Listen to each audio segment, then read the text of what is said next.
Okay, hello Will. Hi. How are you? Good to see you. Great. Good to be here. Nice. And how do you like in Slovenia? How do you like your trip in Slovenia?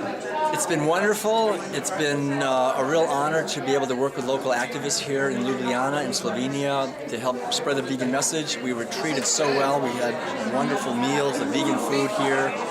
And then we were able to share the message in this room a little while ago, and I really felt that I was in a room full of people who had already done a lot of inner work, who had a lot of questioning about food and working to not only understand how our treatment of animals affects society, but also how plant-based diet is much healthier.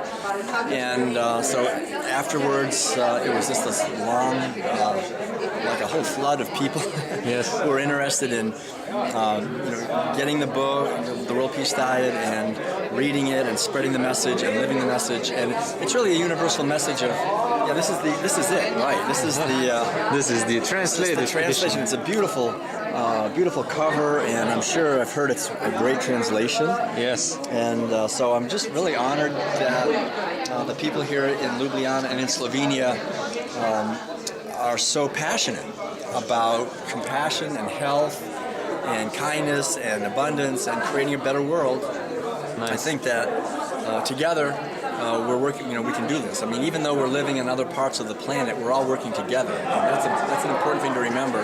That as vegans, the whole underlying motivation of creating a better world and by living it oneself unites us. And also I want to say that even if there's only 1 or 2 or 3% of the people now are vegans, as that percentage grows, we're going to see huge changes. Already with only 1 or 2 or 3% of the people, most of the non-vegans know what veganism is. And I think if we get to 5%, we would see some major changes in policies. And I think if we get to 10%, then we would see a huge change. I think the other 90% would probably all go vegan, because by that point there would be so much understanding. And so I think it's just about reaching a critical mass. So I don't think it's something far off. It's going to take hundreds of years. I think it could definitely happen in our lifetime. We could see a huge transformation. And I don't think there's anything more important anyone can do than to work on this project of bringing compassion, understanding, and living this ourselves. And now for the finish, can you say something inspiring for Slovenian vegans?